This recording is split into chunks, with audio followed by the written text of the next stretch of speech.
রাতে গুলশানে BNP chairperson Khaleda জিয়ার সাথে সাক্ষাৎ করেছেন চীনা রাষ্ট্রদূত ইয়াওয়েন সহ 4 সদস্যের প্রতিনিধি দল। ভারত বাংলাদেশ বর্তমান পরিস্থিতি নিয়ে অবগত আছেন বলে জানান তারা। বৈঠকে দুই দেশের বন্ধুত্বপূর্ণ সম্পর্ক নিয়ে আলোচনা হয়। ভবিষ্যতে চীনের সাথে বাংলাদেশ কী ধরনের বন্ধুত্ব চায় সে বিষয়টিও উঠে আসে আলোচনায়। এ সময় চীনা রাষ্ট্রদূত জানান, উন্নত চিকিৎসার জন্য খালেদা জিয়া চীন যেতে চাইলে তাকে স্বাগত জানাবে Beijing.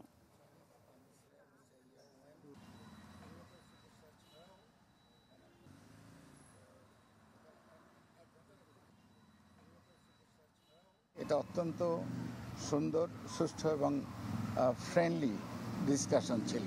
Bangladesh China relation, Bangladesh south এশিয়ার রিলেশন এ নিয়ে হালকা কথাবার্তা হয়েছে।